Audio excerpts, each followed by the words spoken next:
Cuando me hablaron acerca de dar una enseñanza especial y para los padres, fue inevitable pensar en mi papá y también ponerme en el lugar de aquellos que de pronto no tienen un papá en este momento y que están pasando por momentos difíciles y muy recientes. Cuando uno va y hace memoria de su niñez, yo hago memoria de la década de los 80, empezó, digamos, la fiebre por tener un Betamax. No sé cuántos conocieron ese aparato, un Betamax. Mi papá le gustaba tener a la familia de alguna manera reunida y le agradaba ver a sus hijos felices. Y una manera de hacernos felices y de mantenernos de una forma unida a todos, se compró un Betamax y llevaba películas todas las noches, de manera que toda la familia esperaba las películas que él traía, no importa fueran de vaqueros, fueran de Cantinflas. Pero una vez mi papá trajo una serie de películas de una novela. La novela se llamaba Los ricos también lloran. Bueno, los que son de la década de los 80 saben de qué les estoy hablando. Esa novela tenía una actriz que lloraba y nadie lloraba ni ha llorado como esa actriz. La verdad es que las lágrimas las tenía ahí encimita. Y todas las noches la familia se reunía y esperaba el video de la novela.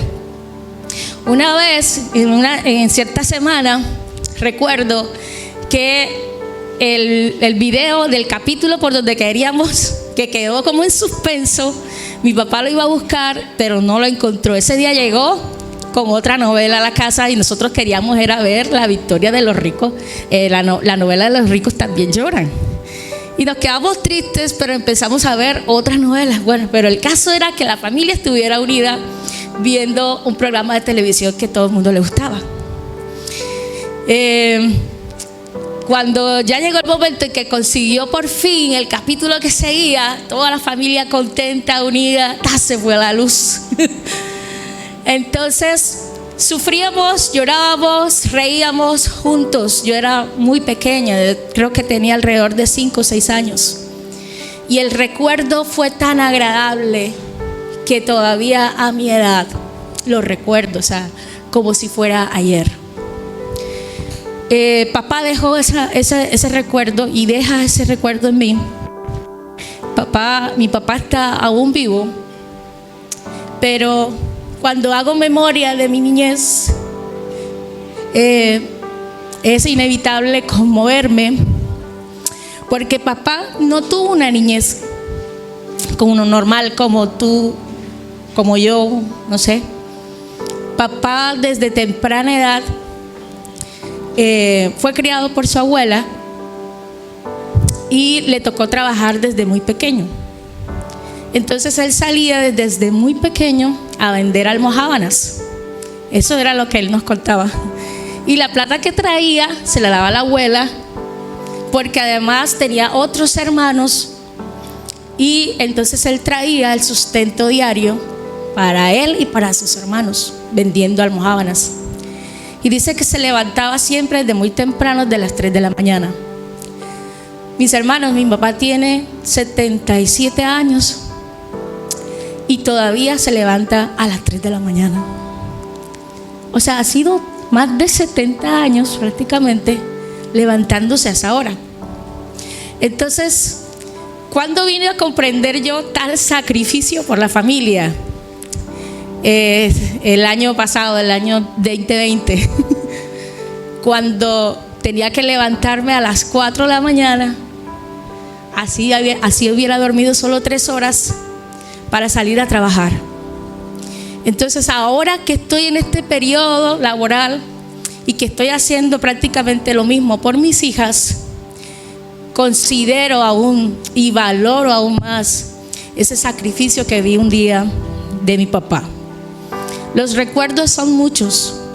Recuerdo también cuando llovía, los domingos por la tarde llovía, para nosotros era una satisfacción enorme que nuestro papá viniera justo en el momento en que estaba lloviendo un domingo por la tarde, porque significaba que papá llegaba temprano el domingo por la tarde y si estaba lloviendo nos sacaba al patio de la casa y empezábamos a jugar fútbol. Yo no recuerdo ser una buena jugadora de fútbol, pero papá me hacía jugar. Me hacía jugar y me dejaba meter los goles.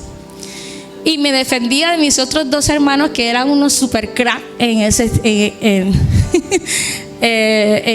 juego. Me defendía. Papá siempre cuando estaba pequeña me dejaba sentar en sus piernas y me decía que era bonita. Y crecí creyendo que era bonita. Y es verdad, sí soy yo. Pero crecí con ese concepto y ese concepto no me lo logró quitar nada al pasar del tiempo. Porque papá sembró eso en mi corazón. Escuché en un estudio que los hombres, padres, que tienen buena comunicación, que tienen buena relación con sus hijas, estas crecen en un ambiente de seguridad, de manera que cuando sus hijas crecen no se van a casar a la ligera ni de manera desventurada, porque han hallado en su padre esa figura propia de papá, de hombre, porque ese hombre ya les ha dado un valor. Y le ha quedado difícil la tarea a otros hombres que vienen. Y si ese otro hombre viene y la trata de una manera distinta a la que la trató su padre, seguramente va a haber allí una barrera, un rechazo. Y van a ser mujeres que van a tener la madurez para pensarlo mejor y tomar mejores decisiones. No van a ser mujeres promiscuas, sino que van a ser mujeres que van a tener dentro de ellas esa seguridad de que son lindas, de que son hermosas, de que valen. Ahora, eso lo hizo un papá que no tenía estas escrituras. Yo no recuerdo a papá leyéndome las escrituras de pequeña. ¿Usted sí? Valore a ese papá. Usted joven que está aquí, si tienes en tu memoria en este momento un papá que te leyó las escrituras, valóralo. ¿Tienes en tu memoria un padre que oró por ti? ¿Que impuso sus manos sobre ti para orar? Valóralo. Porque no todos tienen ese gran privilegio.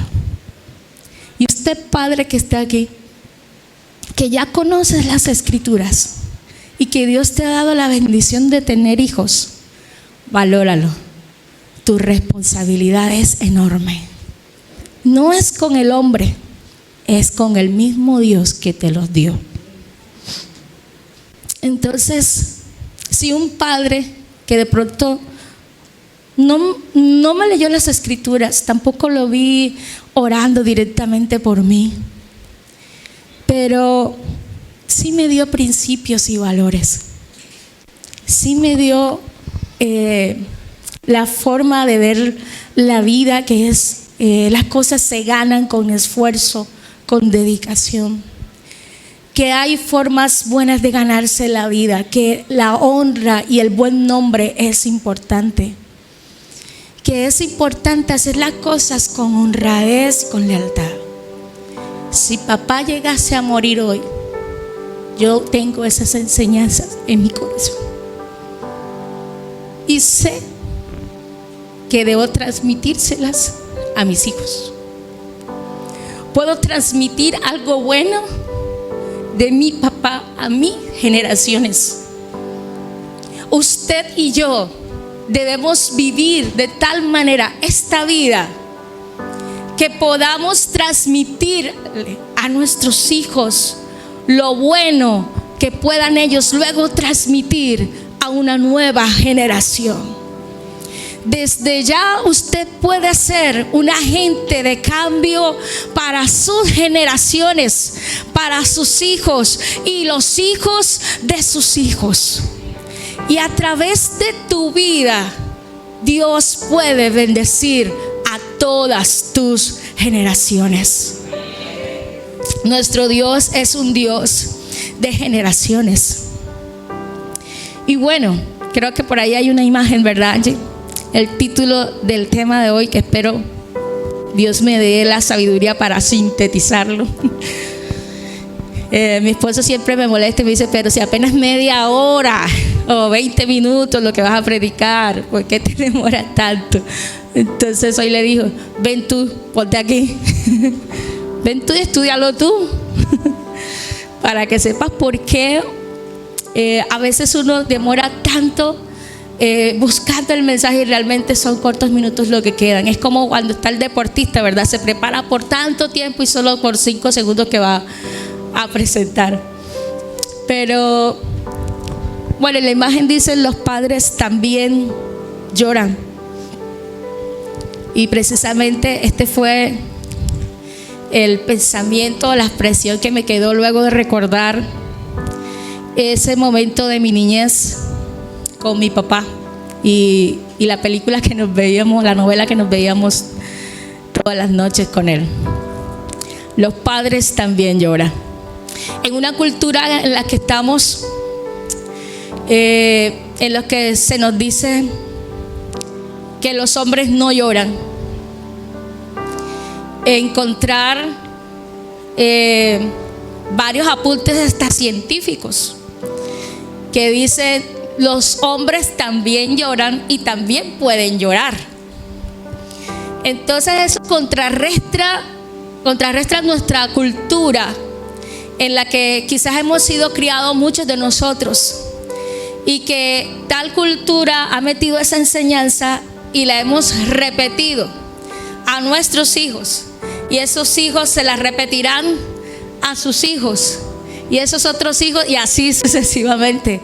Y se ha ido trascendiendo ese pensamiento de que los hombres no lloran, de manera que se reprime al niño a llorar, porque si llora se le descalifica, se pone en tela de juicio su masculinidad, y de manera que reprimimos o hacemos que el niño varón empieza a reprimir sus emociones y sus sentimientos desde muy pequeños. Pero si vamos a las escrituras, notamos qué dice Dios acerca de eso. ¿Qué dice la Biblia? ¿Será que los hombres pueden llorar? ¿Será que los hombres lloran? Empezando desde el Génesis, fue Dios quien creó al hombre y a la mujer. Si Dios creó al hombre y a la mujer, también los creó con sentimientos y emociones. Sentimientos y emociones como las emociones que nos hacen llorar. Y de hecho fue Dios el que se inventó eso, para una forma de manifestar lo que sentimos dentro, que con nuestras palabras no podemos expresar. Hay quienes lloran de tristeza cuando estamos tristes. Hay quienes lloran porque sienten un dolor cuando tienen alguna enfermedad. Hay quienes lloran cuando se sienten amargados por algo que pasó. Hay quienes lloran por llorar. Pero aún ese por llorar tiene una razón de ser. Hay quienes lloran por hambre. Los niños son expertos en eso. Todos nosotros hemos pasado por ahí. Dios inventó eso para de alguna forma nosotros usarlo como medio de comunicación. Dios creó, lo inventó. ¿Para qué? Para que nosotros pudiéramos expresar lo que dentro está muy profundo de nuestro corazón y que nuestro cuerpo necesita de alguna manera expulsarlo. Pero de momento no encontramos palabras, no encontramos formas de expresarlo, ni a quién decírselo, ni cómo decírselo. No sabemos, si lo único que podremos hacer en ese momento es llorar. Y de hecho es la primera forma de comunicación que usted y yo aprendimos cuando somos bebés. Es la forma de expresión, de comunicación que tiene el ser humano, que tiene todo ser humano. Dios se inventó eso para sanar. De hecho, las personas que lloran en un momento de dolor o de aflicción sanan más prontamente que aquel que se reprime su dolor y su queja. Llorar es bueno. Tan bueno es que tonifica tu piel. ¿Sabía? Es el mejor hidratante para la piel. Llorar. Con razón esa actriz tenía un cutis bien bonito. Claro, si tenía la lágrima ahí. Llorar es bueno. Llorar es la mejor forma para eliminar toxinas y el estrés. Llorar es bueno. Llorar te alivia. Usted no sé si usted ha sentido alguna vez que tiene como un peso aquí que no sabe qué es. Es como cuando uno tiene sed y uno dice, tengo sed, pero apenas aquí, acá no, sino apenas aquí. No sé a cuántos les ha pasado, pero hay veces que usted siente ganas de llorar, pero no sabe que lo que debe hacer es llorar. Y usted dice, ay, pero siento algo aquí, no sé. Bueno, el momento en que llore, ya. O sea, aquello que tenía, ya no lo tengo. Llorar es bueno. Si Dios lo inventó, es bueno. De hecho, Dios, cuando creó todas las cosas, dijo que todo lo que había creado era bueno. Entonces llorar es bueno. Los hombres, padres, también lloran. ¿Las mujeres lloramos más? Sí. ¿Científicamente comprobado? Sí. Porque sentimos diferente, vemos la vida de una manera o perspectiva diferente. Pero también porque biológicamente la mujer contiene más prolactina, o sea, en un nivel mucho más alto que el hombre. Y esa prolactina hace que uno llore más. Es una hormona que hace que la mujer llore más, genera, impulsa el llanto. Mientras que el hombre tiene, los que saben de esto, testosterona. Y esa es una hormona que inhibe el llanto, o sea, hace el efecto contrario. Pero eso no significa que no lloren. Sí lloran, pero no lloran por cualquier cosa.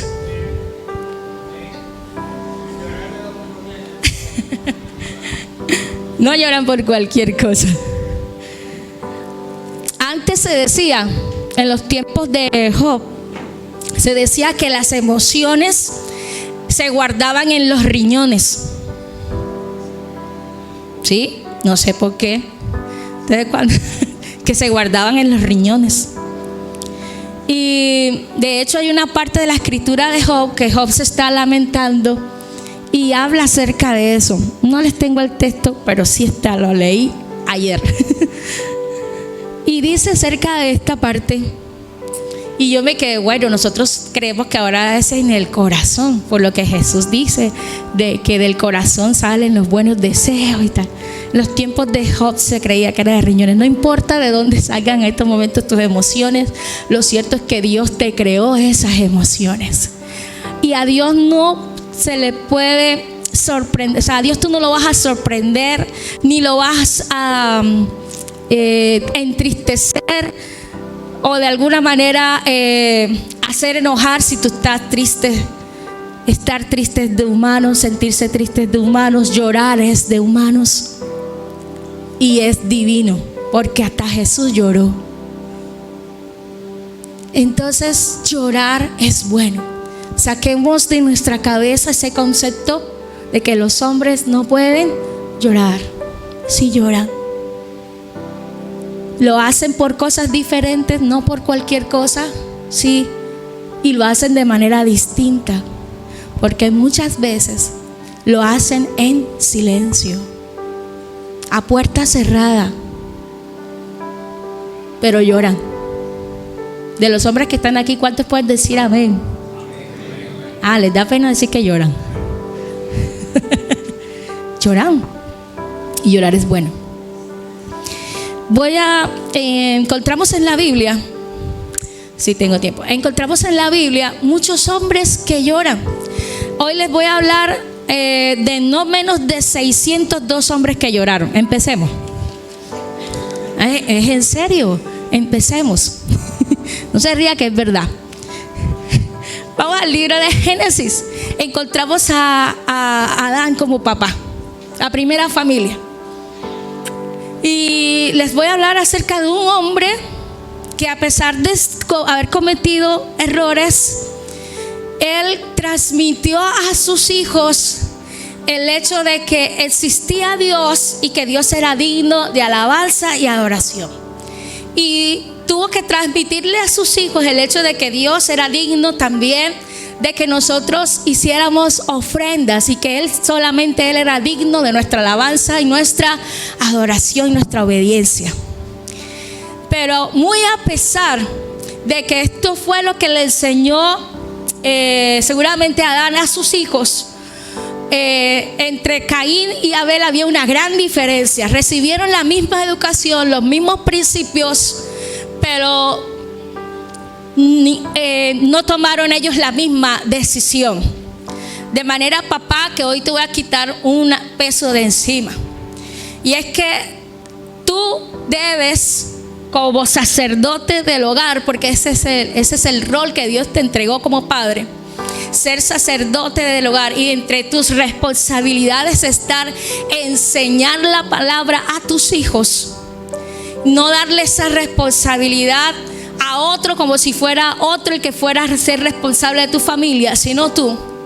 Tú tienes esa responsabilidad delante de Dios de enseñarles la palabra, de enseñarles cómo es que Dios dice que debemos vivir. Tu responsabilidad, además de hablarle la palabra, es vivir la palabra, porque tienes que ser congruente.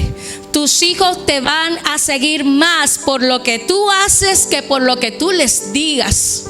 De manera que lo que digas y lo que haces tiene que ser congruente, tiene que concordar. Y es así como tú puedes impactar positivamente a tus hijos, influyendo de manera positiva en su vida espiritual. Y Dios de antemano sabe que te ha dado esta gran responsabilidad. ¿Sabes por qué? Porque esta primera influencia, la más poderosa de todas, va también a repercutir en las otras áreas de la vida de tus hijos. Muchas veces estarás enfocado en darles educación, en enseñarles cómo es que se gana la vida, cómo es que se trabaja. Pero Dios no te ha dado eso como prioridad para enseñarlas a tus hijos. Lo que Dios te dio como prioridad para enseñarles a tus hijos es esto: su palabra. Porque de allí van a salir a repercutir las otras cosas que van a influenciar la vida de tus hijos. Esto va a tocar en su área social, cómo ellos se comporten ante la sociedad y con sus demás pares. Esto va a tocar su parte emocional y sentimental, con quién deben juntarse, con quién van a casarse, con quién deben relacionarse y con quién no. Esto va a tocar también la forma como ellos vayan a relacionarse con su mamá, el respeto, la forma como ellos vayan a valorar el resto de personas que están a su alrededor. No te imaginas, papá, la forma tan poderosa poderosa como esa parte espiritual en la que tú te basas puede afectar el resto de la vida de tus hijos. Tiene poder la palabra que Dios ha colocado en tu corazón para hablarle a tus hijos. Y ciertamente la madre también podría hacerlo. De hecho, muchas madres les ha tocado ese papel. Pero originalmente lo ideal de Dios es que sea el hombre quien lo haga. Y hay una diferencia cuando papá ora por mí a cuando mamá lo hace. Hay una diferencia cuando usted pide consejo a papá de cuando usted pide consejo a mamá. Hay una gran diferencia entre la charla que un hijo tiene con mamá y la charla que uno tiene con papá. La charla con mamá siempre va a ser un poco más flexible. Te va a tender a comprender un poco más. Te vas a sentir un poco más empático. Pero papá, cuando hablas con papá, de repente puede que sientas también confianza, pero no todos los padres saben abrir de tal manera su corazón a sus hijos para que sus hijos tengan tal confianza. De manera que el acercamiento de papá se hace diferente. ¿En qué sentido? En que papá va a ir detrás de tu carácter. Papá va a formar carácter más que cualquier otra cosa. Mamá va a tratar de impedir que cosas malas te sucedan para que no te dañen el corazón y todo ese cuento. Pero papá va a tocarte y te va a dar carácter y te va a decir: nadie puede maltratarte a no ser que tú se lo permitas. Eso lo dice papá. Cuando lo dice mamá, dice: ay, mi hijita. Lo dice de otra forma, ¿verdad? Pero papá forma carácter, forma identidad. Y es allí donde tú, papá, tienes un rol realmente muy, muy importante. Cuando Adán dio estos aspectos a sus hijos y enseñó a sus hijos sus principios, sus valores, uno de ellos tomó una decisión diferente. Y este es el peso que te voy a quitar, padre. Aunque usted enseña a sus hijos la palabra de Dios, no puedes obligar a tus hijos a que decidan lo que tú quieres. No puedes decidir por tus hijos. Eso significa que tú no tienes el control. Quien tiene el control es Dios. Su función es enseñar, transmitir el mensaje, vivir la palabra, dar ejemplo. Pero tus hijos son los que toman la decisión, no tú.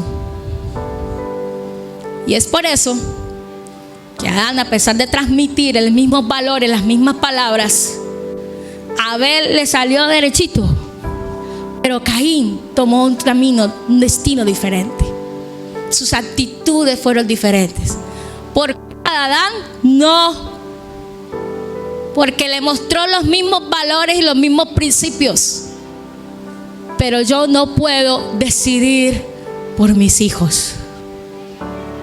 A pesar de que les enseñemos en la casa los valores y los principios, ellos tienen que tomar sus propias decisiones. Nuestra actitud como padres es orar a Dios para que si se llegasen a equivocar, no sea por cosas tan trascendentales que marquen toda su historia, sino por cosas pronto se traten de cosas que se puedan superar. Pero hay cosas y errores que nuestros hijos pueden cometer que realmente trascienden, como trascendieron en la vida de Caín y todas sus generaciones. Hermanos, y voy apenas por uno, le dije que eran mínimo 602, ¿verdad? Primera de Samuel, capítulo 30. Y vamos a leer los versículos del 1 al 2. Primera de Samuel, capítulo 30, versos 1 al 2. Cuando David y sus hombres vinieron a Siclag al tercer día, los de Amalek habían invadido el Neguev y a Siclag. y habían asolado a Siclag y le habían prendido fuego. Y se habían llevado cautivas a las mujeres y a todos los que estaban allí, desde el menor hasta el mayor. Pero a nadie habían dado muerte, sino que se les habían llevado al seguir su camino. Esto fue lo que pasó a David en un momento oscuro de la vida de David. Él estaba siendo perseguido por Saúl y se escondió en una cueva. Estando en esa cueva, Dios hizo que se le unieran otros.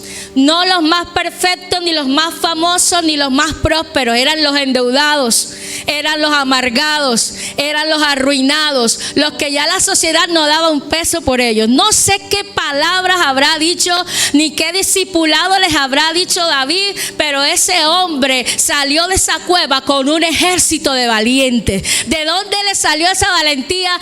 Algo tuvo que enseñarle David en esa cueva. Las palabras de lo que le dijo David a esos hombres no estaban escritas, pero se puede decir por la vida de David y por aquello que le dijo a aquel gigante Goliat, le pudo decir lo que Dios era capaz de hacer por ellos. Dile a tus hijos lo que Dios es capaz de hacer por ellos. Cuando este varón salió de aquella cueva, salió con 600 hombres. 600 que eran endeudados, que eran amargados, pero ahora estaban empoderados de ese mismo espíritu que tenía David. David logró transmitirle ese espíritu. Usted tiene el poder, papá, de transmitir a tus hijos ese espíritu de fe, ese espíritu emprendedor, ese espíritu de gente que avanza a pesar de las circunstancias.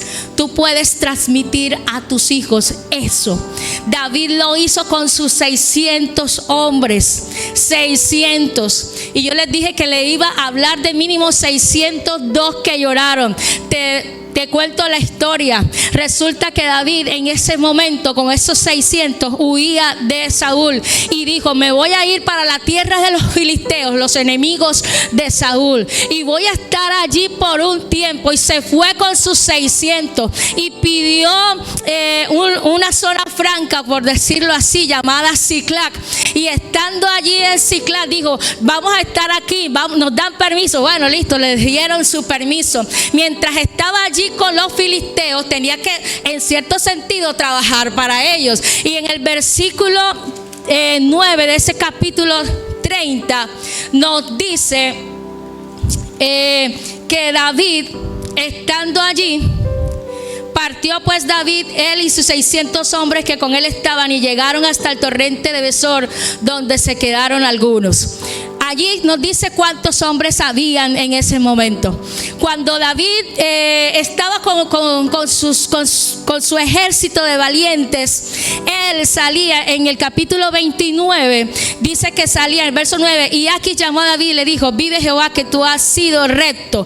Él vivía entre los filisteos, y Aquis, que era como que dice uno de los príncipes de los filisteos, le tenía tanta confianza a David. ¿Por qué? Porque David se ganó su confianza como él salía a pelear contra los amalecitas y contra los otros enemigos que estaban alrededor de los filisteos.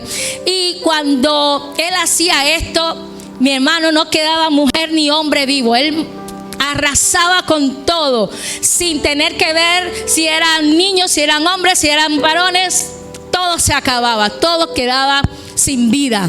Y cuando David está haciendo esto, en el capítulo 30, David, dice las escrituras, vuelve y de un intento por acompañar a los filisteos en contra de los israelitas, pero ellos lo rechazaron, porque evidentemente cuando estás en un partido y eres del equipo, eres de la nación, del equipo contrario, pues tu juego no va a ser muy confiable. Así que tuvieron que decirle: vete, que nosotros nos quedamos acá enfrentando a esto. Entonces, cuando David regresa a Siclag, nota que el campamento está en llamas y que no hay ni mujeres ni niños en el campamento, todos los han secuestrado. Los amalecitas los habían secuestrado. Los amalecitas tuvieron más misericordia que el mismo David tuvo con su pueblo, porque David los mataba a todos, estos solamente los secuestraron. Se llevaron sus mujeres y se llevaron sus hijos.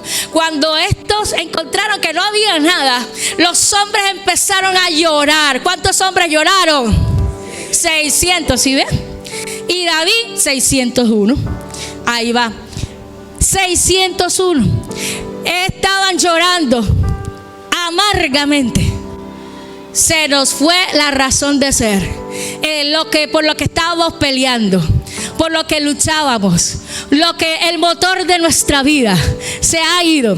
Entonces dice que tan amargados estaban que se volvieron contra David y querían apedrearlo. Cuando esta situación estaba así, estaba candente, David no encontraba, me imagino, dónde esconderse ni qué razón dar, pues su propia familia también estaba secuestrada. Entonces fue cuando David, después de tanto llorar, dice que estaban ya físicamente se les notaba que habían llorado. Cuando usted llora puede que su rostro se ponga rojo, sus ojos estén hinchados. Del caso es que la nariz roja, moco por todos lados, en fin, todo ese escenario ya usted se lo sabe porque usted también ha llorado, ¿verdad, varón? Bueno, estos hombres valientes, eran valientes. Entonces ahí se ve que el hecho de que tú llores no te va a hacer menos hombre, no te va a quitar lo masculino. Tu sentido de masculinidad no puede ser tan frágil que creer que llorar te lo va a quitar. Como tampoco tu sentido de masculinidad, de ser hombre, te lo va a quitar cuando una mujer venga y te diga, te haga una propuesta indecente, porque ahora las mujeres son las que hacen las propuestas indecentes. Y el hombre es el que decide. Mira tú eso, las atrancas, las cosas han cambiado. Mujeres empoderadas. Entonces, el hecho de que tú seas hombre, entonces, ¿cuál es la idea de la cultura? Usted le tiene que decir sí, porque entonces, ya tú sabes, vas a parecer que no eres hombre, para decirlo más decentemente. Ya lo pensó, ojo que fue usted lo que lo pensó, yo no he dicho nada. Entonces creamos a seres, varones, criamos a varones sin criterio de identidad en Dios. Y entonces a las mujeres cristianas, estaba hablando del pueblo cristiano, las mujeres las cuidamos y les decimos, no, usted tiene que esperar, usted no tiene que estar ahí, nada. Pero a los hombres les decimos, cuando viene el niño, varoncito, cristiano, evangélico, aleluya, pandereta, de 11 años, y dice, mami, tengo una novia. Ay, sí, mi hijo, está creciendo, porque es hombre. Pero viene la niña y dice, mami, allá hay un niño que me está escribiendo cosas. ¿Quién? ¿Quién es? A ver. Ahí sí le ponemos problema porque es niña. Tanto hombre como mujer necesitan tener criterios en Cristo, los principios cristianos. El hombrecito que usted está criando en casa debe saber que es hombre y no se lo tiene que demostrar a nadie. Es hombre y ya. Que para ser hombre no se lo tiene que demostrar a ninguna mujer. Es hombre y punto, listo. Y el que no lo quiera creer, pues allá ella. Pero debe crecer con ese criterio, esa seguridad de identidad que no está acomodada y que no depende del criterio de otra persona, de lo que otra persona piense, sino de lo que es en Dios, cómo tú lo formes con esa identidad de Dios en Él. no estás llamado a crear varón de Dios. Y ustedes jóvenes que están aquí, que también un día van a ser papás, a ustedes también se les va a entregar esa responsabilidad. Y de hecho todos en cierto sentido somos padres porque de alguna forma estamos influenciando sobre una generación. La responsabilidad está entonces en hacer que con nuestra vida podamos transmitir esos valores y esas creencias, y que nuestros hijos crezcan no como el Don Juan de las películas, sino que si es varón aprenda a respetar. Porque es varón, entonces sí puede ir mariposeando aquí y allá. Ven, mijo, porque tú eres varón. Así, ese es mi pibe. Ay, mami, está bien. Entonces, porque creemos que son más hombrecitos porque enamoran a una y a otra. No. Hágales ver que la hombría está en saber qué se quiere en la vida. Que tenga esa claridad. Tenga esa valentía, ese valor para pararse firme en lo que está enfocado. Para allá es que yo voy. Se le puede presentar la mujer más bonita, las mujeres más lindas a su alrededor, pero él está fijo. Ahora, eso lo hace cuando hay un papá que ora por sus hijos. David oró por sus hijos. Cuando su hijo estaba a punto de morir, el que tuvo con Betsabé, el primero, dice que David lloró. David el valiente lloró por sus hijos. Y hubo un hombre con el que quiero terminar en esta mañana, llamado Job. Vaya por favor a Job. Y vamos a ver a Job como papá. Y con esto vamos a terminar. Y ya este es el 602. ¿Vio? Lo cumplimos. Job, capítulo 1. Versos del 6 al 10. Job capítulo 1, versículo 6 al 10. Perdón. Un día vinieron a presentarse delante de Jehová los hijos de Dios, entre los cuales vino también Satanás. Y dijo Jehová a Satanás: ¿de dónde vienes? Respondiendo Satanás a Jehová, dijo: de rodear la tierra y andar por ella. Y Jehová dijo a Satanás, me imagino que se rascó la garganta, y dijo: ¿no has considerado a mi siervo Job?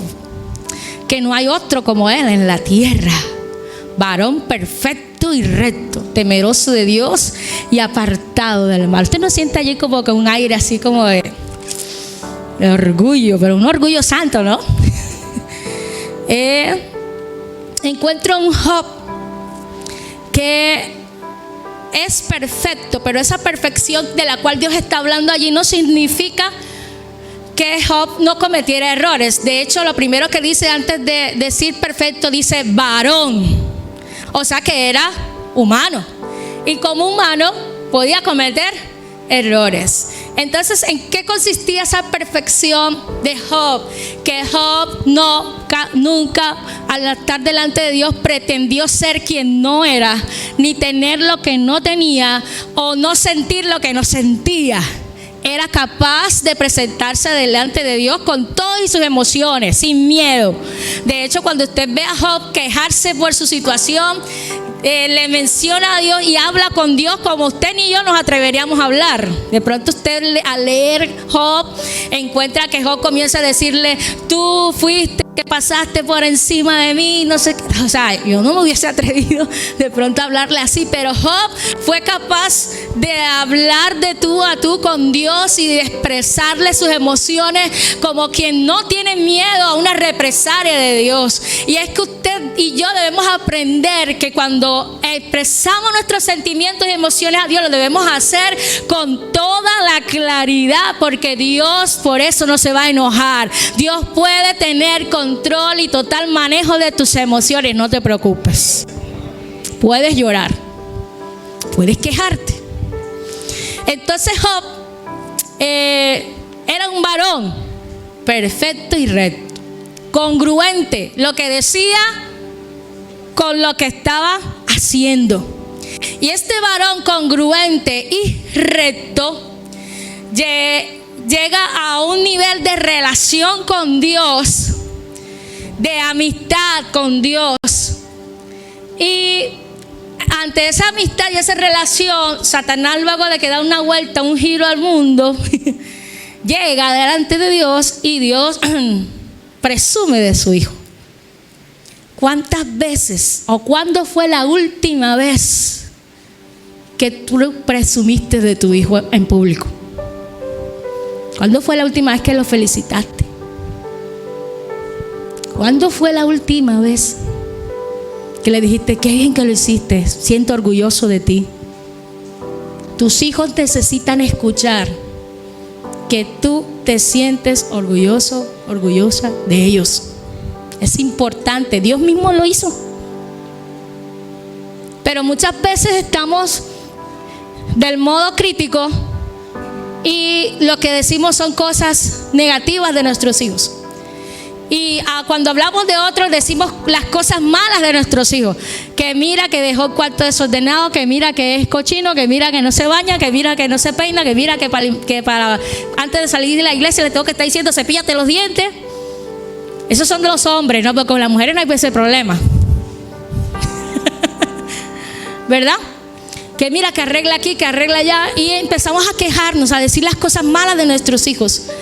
Pero ¿cuándo vamos a cambiar ese modo de decir lo malo y vamos a más bien a reforzar las cosas buenas?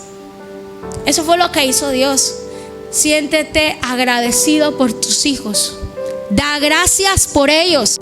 Dios te los dio. Da gracias por ese hijo, por esa hija, porque el Señor te los regaló.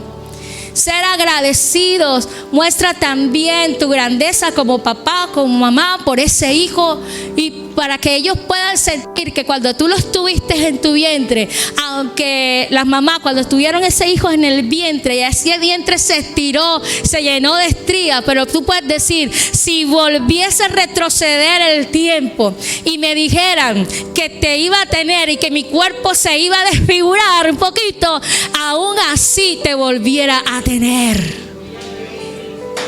¿Verdad? Gloria a Dios. Así es. Que me iba a engordar, iba a dejar de ser flaca y me iba a poner gordita. No importa, si te hubiese tenido otra vez. Y el varón, si yo hubiese sabido que iba a tener que dejar de comer para darte comida a ti, que iba a dejar de estrenar mis zapatos chéveres para darte zapatos bonitos a ti. Juan Carlos, ¿tú qué hubieras hecho? No importa. Toca. Es así. Y es la alegría de un padre. No lo pueden entender los hijos hasta que sean papás también. Que usted siente mayor satisfacción y alegría cuando ve a sus hijos con esos zapatos chéveres, aunque usted tenga los zapatos pegados, mandados a coser, o los viejitos que dejó ella, se los pone usted, se compra uno nuevo, baja a un almacén y tú no piensas primero en ti, te piensas y dices, este es para fulanita, este es para... Mis compañeros del trabajo me critican y me dicen, ¿tú por qué? Primero piensa tú, compra para ti, que tú eres la que estás trabajando. Pero así somos los papás y ese es el común denominador. El papá que ora. Respondiendo Satanás, Jehová dijo, ¿acaso temes Jehová, Dios de balde? Dice el verso 11, extiende ahora tu mano y toca todo lo que tiene y verás si no blasfema contra ti. Una de las mayores pruebas que tú vas a tener como papá, como persona, como creyente, es cuando Dios te quita algo que un día te dio. Ni siquiera es aprenderlo a manejar o tenerlo aquí en vida, es cuando te lo quita. Las pruebas más difíciles es cuando Dios, como quien dice, permite que te amañes con algo, que te encariñes con algo y lo tomes sin pedirte permiso. Satanás lo sabe. ¿Y sabes qué? Lo primero que tocó Satanás a Job fue su familia. Le quitó sus hijos. Pero hay algo que no le pudo tocar a Job: su fe. Le pudo tocar todo, pero su fe no. Su fe no. Su relación con Dios no. Y efectivamente, en un momento en el que Job pudo haberse quejado y tenía razones para quejarse, sí, humanamente sí. Si lo hubiera hecho, hasta humanamente se hubiese considerado. Bueno, pero ¿quién no? Mas Job dijo: Jehová Dios dio, Jehová quitó, sea el nombre de Jehová bendito. Sin más palabras, no había más nada que decir. Este varón fue capaz de decir esto en momentos en que se le había quitado lo más precioso, sus hijos. Fue capaz de pararse firme ante su esposa cuando le dijo: maldice a Dios y muérete. Eso sí funcionó, la estrategia funcionó perfecta con ella. Pero con Job no funcionó. Job adoró y alabó a Dios. ¿Serás tú también capaz de adorar y alabar a Dios cuando carezcas de algo que Dios te dio? Dios nos ha quitado, se ha llevado con Él un amigo, un papá, un esposo. Iglesia, ¿vas a seguir glorificando a Dios? ¿Vas a seguir glorificando al Señor? Usted que perdió a ese amigo íntimo y cercano, ¿sigue siendo Dios tu Dios? ¿Crees que Dios sigue siendo digno de tu alabanza? Entonces vas a continuar. Estoy segura que sí. Vas a continuar. Porque hay esperanza de que Dios tiene todo bajo control.